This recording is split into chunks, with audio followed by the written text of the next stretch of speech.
Good morning, CRA delegates. Is 2010 the year to beat Barbara Boxer? Is 2010 the year to beat Barbara Boxer with a principled, proven conservative? Ladies and gentlemen, fellow CRA members, it's a real pleasure and an honor to be here. For those of you who don't know me, I've been a member of CRA now for 22 years. For those of you who don't know me and my record, I'm a former CRA district director. I'm a former CRA president of a unit president, a unit treasurer. My wife has been part of the CRA leadership. Ladies and gentlemen, not only have I been a CRA member for many years, but I am proud to say that your organization has given me a perfect 100% legislative score for the last 4 years in a row.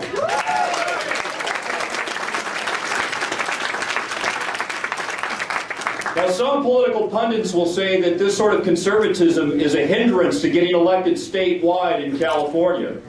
And then they tend to reinforce those statements with self-fulfilling prophecies like we've seen with the very close but failing efforts of our good friend Tom McClintock to get elected to office.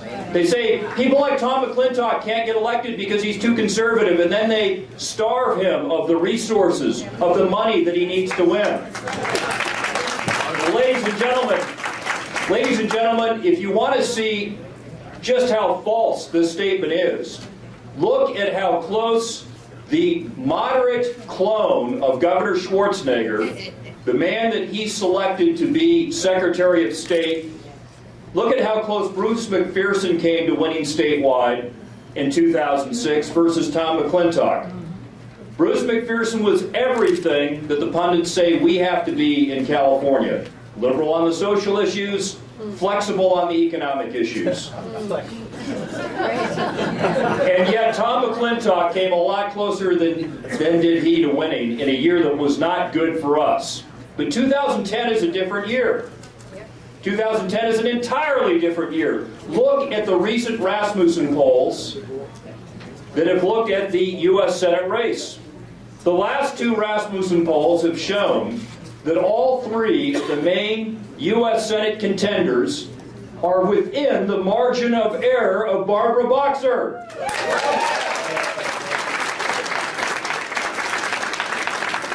Now, if the last poll had me 5 points down and Tom Campbell and Carly Fiorina 4 points down, a statistically insignificant difference, then I ask you, should we go with the proven liberal to moderate Republican in Tom Campbell? No. Should we go with Carly Fiorina, the former chief economic advisor to John McCain, who tells us she's a conservative, and that's a good development, but who just a few years ago was anything but? No. Should we go instead with a proven conservative? Now, this is very important.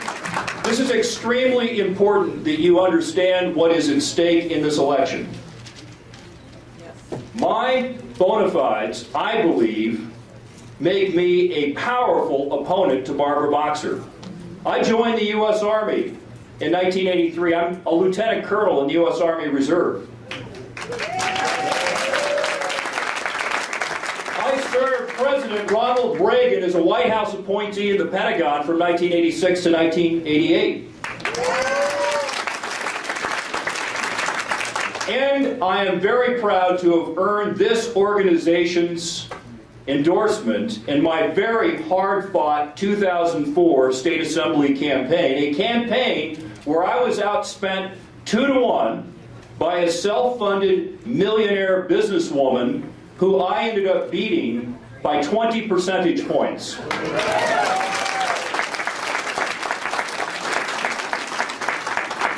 Now let's talk for a moment about Carly Fiorina, and I appreciate that she is trying hard to block me from getting your endorsement with the 2/3 vote. I appreciate that. And I welcome attention focused on this important grassroots organization. But let's talk about some distinctions. She likes to say that I'm distorting her record and then never offers any specific proof to my heavily footnoted comments about how she has been a moderate to liberal in the recent past, or even presently. Let's tick off some issues. The confirmation of Sonia Sotomayor to the U.S. Supreme Court. Tom Campbell was in favor, Carly Fiorina was in favor, Barbara Boxer was in favor. I was opposed. Why? Anytime anyone places a higher emphasis on empathy, which is albeit a good human quality to have, but places a higher emphasis on empathy than on rule of law and our Constitution, I'm not going to vote for their confirmation to the U.S. Supreme Court.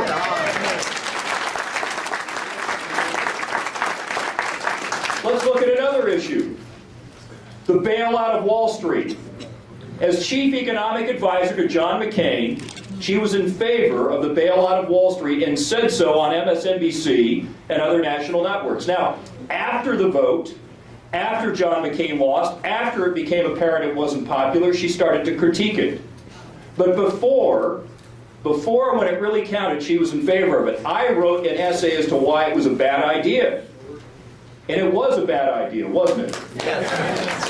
How about cap and trade energy tax? Well, John McCain was in favor of that a couple of years ago, as was then Carly Fiorina. And in recent times, she said good things about the John Kerry, Lindsey Graham effort on the Neil Cavuto show on Fox News just a couple of months ago. What about Don't Ask, Don't Tell, repealing that? Are you in favor of repealing Don't Ask, Don't Tell? Well, Tom Campbell, Carly Fiorina, and Barbara Boxer are. I'm not. And by the way, I'm the only veteran in this race. Yeah.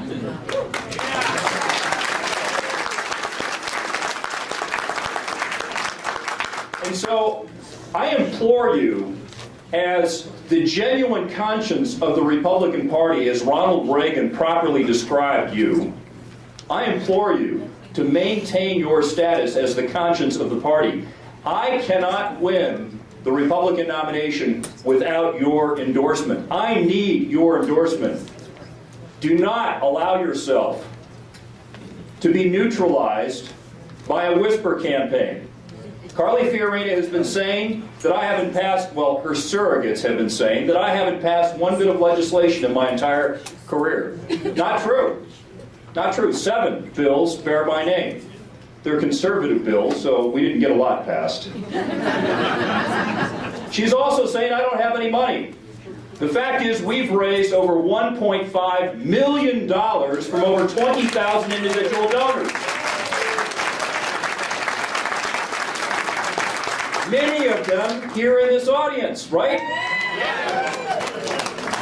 Now, how does this compare to other Republicans? We have raised more money at this point in our campaign than any Republican has going back to Matt Fong in 1998.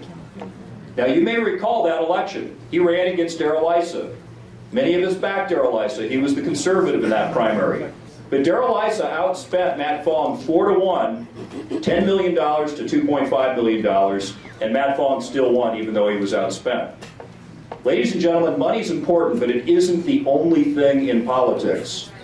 Enthusiasm, volunteers, proven principles, constitutionally based beliefs, those are important. And I would submit to you that being right beats being rich every time.